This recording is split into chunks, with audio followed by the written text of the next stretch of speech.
네, 잠금 해제 시간입니다. 오늘 국내 증시 양지수는 일단은 개인들의 수급에 힘입어서 상승 출발했습니다. 그런데 코스피 지수는 IT 투톱이 힘을 내고 있지만 지금은 보합권 정도에서 위치하고 있고요. 2445선 지나가고 있습니다. 오늘도 역시나 2차 전지주가 상당히 강한 랠리를 나타내면서 코스닥 지수는 1% 가까이 올라가고 있는 상황이죠. 850선 지나가고 있는데요. 오늘 잠금 해제 시간에는 여러 섹터에 있는 종목들 담아봤습니다. 지금부터 함께 하시면서 전략들 세워보시길 바라겠습니다. 오늘 이 시간은 알파경제 김종효 이사님과 함께합니다. 이사님 어서 오세요. 네, 안녕하십니까? 네, 먼저 시장의 전반적인 분위기부터 체크해 보겠습니다. 머니맵 열어볼 텐데요. 삼성전자, SK하이닉스 상승불 켜고 있고 LG전자, 삼성전기, LG이노텍까지 올라가고 있습니다. 오늘은 SK하이닉스가 2% 이상 더 강한 흐름 나타내고 있고요. 2차 전지 쪽 앞서 오늘도 강하다 얘기 드렸는데 일부 종목들은 또 소폭의 하락세 나타내지만 에코프로가 여전히 강한 흐름 나타내고 있고 LNF도 이에 질세라 6% 이상의 상승불을 켜고 있습니다. 반면에 제약바이오, 금융, 운송 등등은 모두 다 좀 쉬어가고 있고요. 오늘 자동차 쪽이 그래도 작지만 미약하게나마 상승불을 켜고 있다라는 부분도 특징적입니다. 그리고 어제도 이 LCC 비롯해서 항공주 강했었는데 오늘도 항공주에 불이 좀 켜져 있는 부분, 또 게임주 중에서 일부 종목들 상승하고 있다는 부분까지 확인할 수 있습니다. 자, 먼저 오늘 개장 특징주로는 반도체 얘기를 안 할 수가 없을 것 같은데요. SK하이닉스가 상당히 오늘 강한 흐름 나타내고 있고 일단은 최악은 벗어났다라는 이야기들이 나오고 있습니다. 지금 SK하이닉스 상승 이제 진짜로 계속해서 이어갈 수 있는 건지 궁금하고요. 오늘 네페스라던가 여러 가지 소부장 쪽에도 훈풍이 이어지고 있는데 반도체주, 장비주까지 모두 다 시세 어떻게 계속해서 이어갈지 전략 어떻게 세워야 될지 좀 궁금합니다. 네, SK하이닉스와 삼성전자의 전략은 명확합니다. 바닥 어딘지 알 수 없고요. 추세적 상승도 이제 나왔다 이렇게 얘기하기는 어렵죠. 다만 지금 밸류 기준으로 확률 기준으로 봤을 때 지금 매수했을 때 손실을 볼 확률, 그다음에 이익을 볼 확률 어디가 높을까요? 저는 당연히 이익을 볼 확률이 거의 99.999 정도는 되지 않을까라고 보고 있고 다만 여기가 바닥인지 무릎인지 발바닥인지 어딘지는 알 수 없다는 거죠. 그래서 무릎 아래 힘은 거의 분명하다면 지금부터 분할 매수는 지속적으로 이어가야 되는 거고요. 다만 소부장 쪽은 조금 얘기가 다릅니다. 두 가지만 주목하면 되는 것이죠. 현재 EUV를 중심축으로 해서 선단 공정 쪽에 영향을 미칠 수 있는 PSK나 원익 IPS나 다 이 시간에 언급드렸던 종목군들이죠. 이런 종목군들이 앞으로 계속 투자가 멈추지 않고 이어질 가능성 여전히 높다라고 봐야 될 것 같고요. 그 다음에 EUV와 관련된 공정 쪽의 소재들, 대표적으로 솔브레인이라든지 SNS텍, FST 이런 종목군들의 전반적인 움직임도 다 이 시간에 짚어드렸던 종목군들인데 이런 종목군들은 투자가 멈추지 않을 거라는 거죠. 설사 SK하이닉스와 삼성전자가 투자를 줄인다고 해도 이런 쪽의 투자는 멈출 수가 없다. 이미 기세를 탄 호랑이라고 봐야 되는 상황이기 때문에 이런 관점에서 종목군들의 흐름을 좀 나눠볼 필요가 있겠다. 대형 반도체에 대한 투자는 저가 분할 매수 정도의 전략으로 그 다음에 소재 쪽, 장비 쪽 종목군들은 철저하게 선단 공정과 후공정 쪽에 포커스를 맞춘 종목군들을 우리가 중심축으로 봐야 할 것 같습니다. 네, 반도체 대형주에 대해서는 지금의 자리가 무릎인지 발바닥인지 어딘지 알 수는 없지만 천천히 좀 분할 매수 관점에서 얘기를 주셨고요. 그리고 이 반도체 장비 쪽에 관련해서는 종목을 좀 가르는 게 필요하다 얘기 주셨어요. 저희 시간에 12월 8일에 PSK라는 종목을 얘기를 주셨었는데요. 이 종목이 지금 최고가 기준 수익률이 30% 이상을 기록하고 있습니다. 지금 자리를 보더라도 정말 많이 올라와 있죠. 추천했던 시기 대비해서요. 이 상승이 계속해서 이어질 수 있을지 이 종목 리뷰 좀 해볼게요. 네, 저는 계속된다라고 보고 있고요. 그 다음에 PSK처럼 이렇게 반도체 공정에서 좁은 분야에서 나름 마켓쉐어 1위를 가져가고 있는 기업에 대해서는 여전히 긍정적으로 볼 필요가 있다. 그 다음에 지금 PSK가 하고 있는 이런 공정 자체가 전반적으로 미세화 공정으로 가면 갈수록 늘어나고 있다는 쪽에 포커스를 맞춰볼 필요가 있는 것이죠. 그래서 이렇게 EUV를 통한 선단 공정으로 가면 갈수록 늘어날 수 있는 공정 체계가 전 공정에도 있고 그 다음에 후공정은 우리가 지금 더 고도화를 해야 되는 상황이죠. 그러다 보니까 대표주라고 볼 수 있는 후공정 종목군들이 굉장히 강하게 움직이고 있는데 이런 종목군들의 특성과 더불어서 전공정 쪽에서도 혹은 소재 쪽에서도 이 삼성전자가 투자를 더 늘려나가야 되는 상황. 지금 뭐 이나노까지도 TSMC와 삼성전자 누가 먼저 하느냐 이 기세 싸움을 하고 있지 않습니까? 자, 이런 관점에서의 소재와 장비 종목군들에 대해서는 뭐 지속적으로 긍정적인 관점의 접근이 필요하다 이렇게 볼 필요가 있겠습니다. 네, 좋습니다. 다음으로 두 번째 개장 특징주 확인해 볼 텐데요. 앞서 뭐 현대차, 기아가 오늘 또 소폭의 상승부를 켜고 있었는데 이 2차 전지 다음 주자를 참 가르는 게 또 많이 고민이 됩니다. 뭐 반도체도 있고 자동차도 참 못 갔었는데 이제 갈 수 있을까 이런 생각도 드는데요. 기아가 또 EV 이제 라인을 공개하면서 또 전기차 부품주까지 같이 훈풍을 받을 수 있을 것 같은데 화신 같은 경우에도 지금 뭐 거의 신고가 부근까지 올라갔다가 현재는 오름폭 살짝 줄였습니다. 이런 자동차 부품주에 대한 전략 어떻게 가져가면 좋을까요? 네, 자동차 부품 중에서도 뭐 엔진 관련 부품 이런 것들은 앞으로 계속 줄어들 수밖에 없으니까 다른 대안을 찾지 못한다면 뭐 힘들어질 수 있겠죠. 그런데 지금 이 화신이라고 하는 쪽은 바디 강성 뭐 이런 쪽과 관련된 부품들을 만들어내고 있기 때문에 전기차로 갔을 땐 이게 더 보강돼야 되는 상황입니다. 왜냐하면 전기차 무게가 기본적으로 내연기관차와 동일차 비교했을 때 거의 한 40% 정도 늘어나게 되거든요. 뭐 별로 안 커 보이는 차가 막 2톤이 넘어가고 그러니까 이런 무거운 차의 강성을 지지하기 위해서는 이 회사가 주력 제품으로 그동안 생산해냈던 이런 차대 강성을 유지하는 부품들은 앞으로도 강화될 수밖에 없다라는 거죠. 그래서 이런 부분 쪽에서 전기차 부품 쪽에서도 화신은 매력이 있다. 그래서 최근에 이제 주가의 강세가 나타나고 있다라고 봐야 되는데 뭐 이런 추세를 타고 가고 있는 종목을 뭐 고점에서 신규 매수 공격적으로 들어가기 어렵죠. 다만 이제 보유하고 계신 분들의 입장에서는 고점이 어딘지 명확하게 판단할 수 없고 그다음에 이런 자동차 부품주들의 특성이 뭡니까? 지금 뭐 굉장히 고밸류에서 거래되고 있는 종목들 대비해서 밸류는 굉장히 싼 편이거든요. 그러니까 그런 관점에서 일단 시장에서 지금 전기차, 2차 전지, 배터리 관련 부품 이런 쪽에 계속 범위를 넓혀 나가고 있는 중이니까 그런 차원에서 봤을 때 뭐 보유자는 강력 보유 관점 그 다음에 신규 매수를 좀 고민하신다면 지금보다는 이렇게 계속 강세를 타고 있는 구간보다는 뭔가 약간의 가격 조정을 받았을 때 추세가 무너지지 않는 것을 확인하고 접근하는 것 자체가 유리하지 않을까 이렇게 보고 있습니다. 네, 좋습니다. 이렇게 궁금했던 개장 특징주에 대한 전략 세워봤습니다. 다음으로 오늘 잠금 해제 종목들 하나씩 풀어보도록 하겠습니다. 자, 오늘 첫 번째 종목은 바로 LS입니다. 미국 케이블과 M&M의 힘이다라고 하는데 첫 번째 투자 포인트 보겠습니다. 최근에 주가 흐름을 보면 또 최근에 강하게 또 올라갔다가 살짝 지금 쉬어 있는 자리입니다. 어제는 김인수 대표님과 함께 KT 서브마린 했었는데 그때 LS 전선 얘기도 했었거든요. 이 LS 최근에 주가 급등의 이유부터 먼저 파헤쳐 보죠. 네, 일단 뭐 실적이라고 봐야 되겠죠. 이 종목도 뭐 LX 일렉트릭에서 제가 LX 일렉트릭을 뭐 여러 번 하면서 이것도 당연히 한 줄 알았는데 LS를 하지 않았더라고요. 지금 준비된 그림에서 보시면 이 자회사가 여러 개가 있습니다. 엠트론 농기계 만드는 회사고요. LS 전선 있고요. 그 다음에 LS M&M은 옛날 리코동 재련이고요. 그 다음에 LS I&D, LS 일렉트릭 같은 여러 자회사들이 있는데 지금 뭐 실적을 보시면 아시는 것처럼 2022년도에도 대거 상승했는데요. 2023년에는 더 큰 폭으로 늘어나는데 그 중심에 누가 있느냐? LS M&M이 있습니다. 그래서 이 LS M&M의 지금 재련 수수료가 다시 급등하고 있고 전기동 가격이 비교적 강한 모습을 보여주고 있는 점이 하나의 포인트라고 봐야 될 것 같고요. LX 일렉트릭 여러 번 언급드렸다시피 최근 꾸준하게 이익이 늘어나고 있는 상황이고요.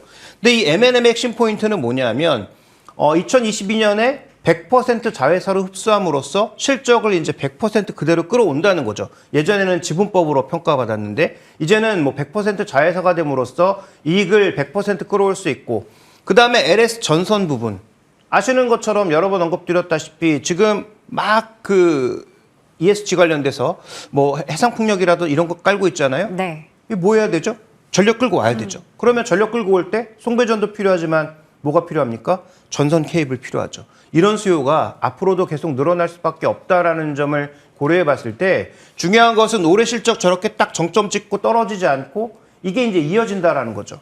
그러면 예전에 받았던 밸류에이션보단 당연히 밸류에이션이 높아질 수밖에 없는 그런 상황으로 가고 있다. 여기에 우리가 좀 포커스를 맞춰볼 필요가 있을 것 같습니다. 네. 최근에 주가 왜 이렇게 잘 갔나 했더니 다 실적에 있었습니다. 실적 전망도 좋은 상황이고요. 이 실적의 주역이 앞서 봤던 LSMMM, 그러니까 구니꼬동 재련이 될 텐데 그 부분에 대해서 좀 더 자세하게 한번 풀어볼까요? 네, 우리가 이제 재련을 하다 보면 뭐 이 광석에서 뭐 예를 들어서 우리가 뭐 철광석, 뭐 구리광석 이런 거 가져왔다고 해서 그것만 나오지 않습니다. 네. 뭐 그 재련하는 과정에서 여러 가지 이제 금속들이 나오게 되는데요.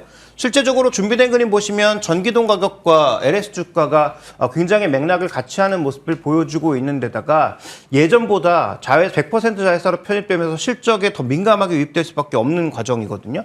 근데 전기동은 뭐 아시는 것처럼 뭐 동박도 전기차에서 늘어날 수밖에 없고, 그 다음에 이제 전기차로 가면 갈수록 점점 이 구리의 사용량, 전기동의 사용량은 늘어날 수밖에 없어서 니꼬동 재련의 재련 수수료와 실적은 앞으로도 올라갈 개연성이 좀 더 높아 보인다라는 것이죠.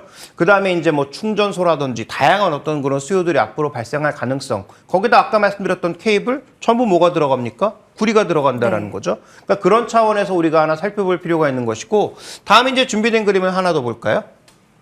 자, 지금 이 재련 수수료가 작년, 재작년에 크게 떨어졌다가 올해 이제 대거 반등하고 있는, 거의 30% 이상 반등하고 있는 이 추이를 한번 주목해 볼 필요가 있다는 것이죠. 그래서 기본적으로 이 그 구리동, 전기동 가격과 주가가 같이 가는 측면도 있지만 재련 수수료의 급등으로 인한 긍정적인 실적 효과가 기대된다. 그래서 수주량 자체도 늘었고 이익률도 끌어올릴 수 있는 그런 요인들이 동반해서 나타나고 있고, 관련자 회사들의 실적이 최근에 뭐 트랙터 판매도 잘 되면서 엠토론의 실적도 개선되고 있단 말이죠. 그래서 관련자 회사들의 실적 개선과 더불어 그다음에 가장 주력이라고 볼 수 있는 M&M의 실적 개선 요인이 비교적 강하게 나타나고 있다는 점, 이 부분을 조금 주목해 본다면 올해 실적뿐만 아니라 내년까지도 일정 부분 실적이, 이 높아진 실적이 유지될 가능성이 높다, 이렇게 봐야 할 것 같습니다. 네, 실적도 좋고 수주도 좋은데 최근에 뭐 전기동 가격이나 재련 수수료도 함께 올라가면서 주가는 이를 반영해서 잘 가고 있습니다.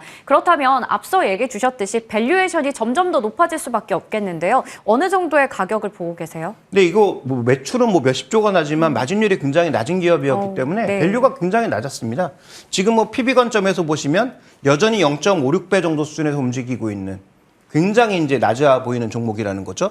그 다음에 2021년도 시장도 고점 찍고, 그 다음에 뭐 BBIG 난리 났을 때도 PB의 관점이 0.6배 정도의 수준에 불과했던. 그런데 그렇게 나타날 수밖에 없는 건 자회사들의 실적이 뭐 들쭉날쭉했고, 그다음에 뭐 LS 전선과 관련된 여러 가지 이슈들을 반영하는 과정에서 실제로 이 자회사들의 실적 가치를 제대로 반영하지 못했는데요. 아까 뭐라고 언급드렸죠? M&M의 실적을 이제 100% 반영하고, 그 다음에 관련자 회사들의 실적이 하나, 두 개가 좋아지는 게 아니라 거의 전 사업부 실적이 좋아지고 있는 것을 고려해 본다면 저는 과거의 고점으로 보였던 0.6배를 돌파할 개연성이 높다.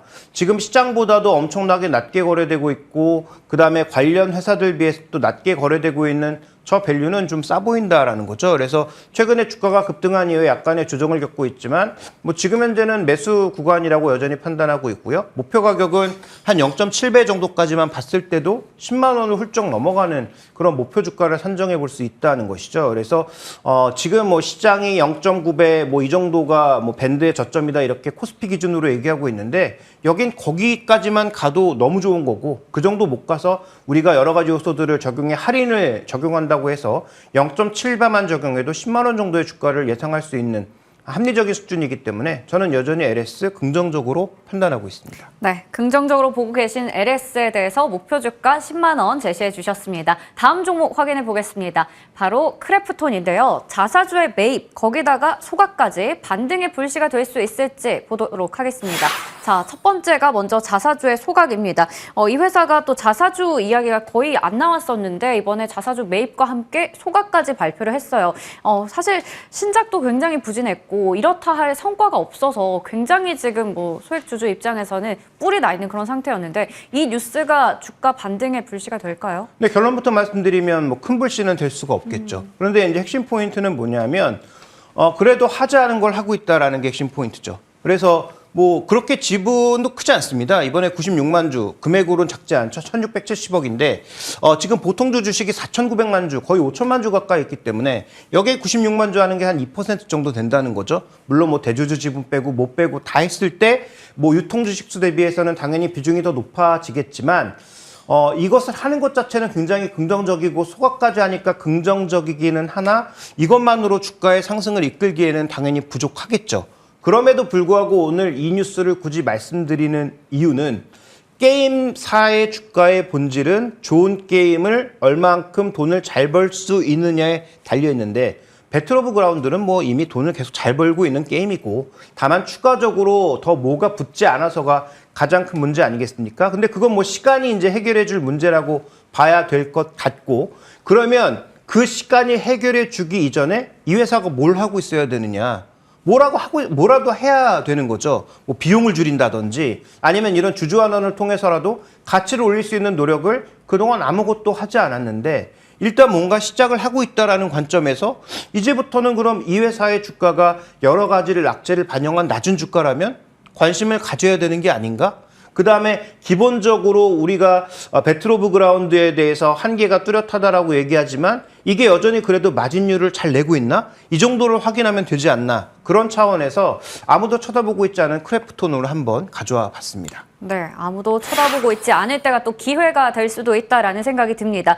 사실 이제 매출 감소에 대한 우려가 지금 주가에 어떻게 보면 반영이 된 게 아닌가라는 생각도 드는데요. 실적에 대한 이야기 더 이어가 볼게요. 네, 자 실적 뭐 보시다시피 거의 2021년도에서 변화가 없습니다. 근데 최근에 나왔던 이슈는 이제 인도 이슈를 과연 어떻게 해결할 수 있느냐. 그래서 인도에서 다시 게임이 재개가 되고 이쪽에서 이제 파이낸싱이 좀 되기 시작한다면 돈을 파이낸싱이 아니죠. 머니타이징이 되기 시작한다면 그러면 이제 그때부터는 조금 더 달라질 수 있을지 모르겠지만 어쨌든 외형적인 변화는 거의 없는 상황. 물론 예측이 맞는다는 가정하에서 말이죠. 그런데 지금 마진율을 보시면 30%대였던 마진율이 2023년도에는 44%로 올라간다는 거죠. 매출의 변화는 없는데 예를 들어서 영업이익률이 저 정도 올라간다는 것은 ROE도 굉장히 높은 수준으로 올라갈 수 있다는 걸 의미하는 거거든요. 그럼 우리가 보통 밸류를 할 때 여러 가지 지표를 따지게 되지만 ROE와 PBR을 같이 따지게 되잖아요. 마진율 44% 회사가 PBR 한 1.6배에서 거래되고 있다? 뭐 성장이 닫혀 있다고는 하지만 그래서 할인 요소가 적용된다고는 하지만 그건 과연 적정한가에 대한 논란도 벌어질 수 있는 상황이라는 거죠. 마진율이 왜 좋아졌을까? 구조 조정이나 비용 조절을 하고 있는 거죠. 그래서 이런 부분들을 좀 생각해 본다면 인도 이슈를 어떻게 풀어가느냐, 그 다음에 저 높은 마진율이 주가에 제대로 녹아 있느냐, 이 두 가지를 여러 가지 한계가 있는 종목이지만 우리가 한번 긍정적으로 바라볼 필요가 있지 않느냐 이렇게 보고 있습니다. 네, 그러면 어디까지 목표 주가를 열어둘 수 있을까요? 네, 한계가 뚜렷하죠.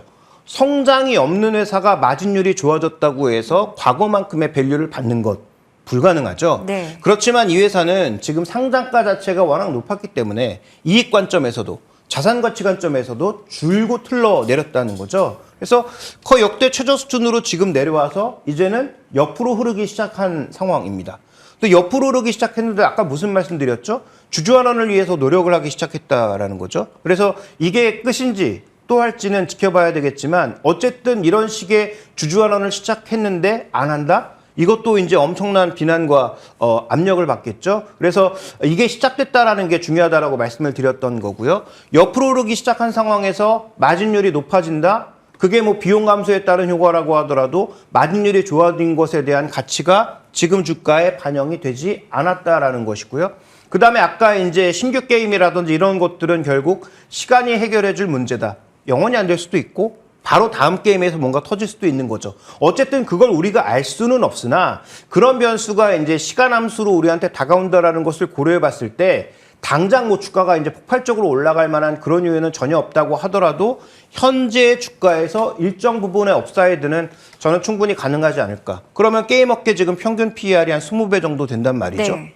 그러면 이 회사의 올해 예상 EPS가 10,000원 정도니까 그 정도만 적용한다고 하더라도 20만 원 정도까지는 단기적인 반등이 나올 수 있지 않을까라는 얘기를 하고 싶고요. 그다음에 이 회사가 아까 말씀드렸던 대로 인도와 관련된 이슈를 잘 풀어낼 경우에는 저는 굉장히 빠르게 한 20만 원 정도의 주가까지는 반등할 수 있다. 다만 거기서 더 나가기 위해서는 아까 말씀드렸던 신규 게임이라든지 다른 모멘텀이 조금 더 필요하다. 이렇게 말씀드리겠습니다. 네, 단기적으로 크래프톤에 대해서 20만 원까지 목표 주가 제시해 주셨습니다. 기억해 보도록 하겠고요. 오늘 잠금 해제는 알파경제 김종효 이사님과 함께했습니다. 이사님 고맙습니다.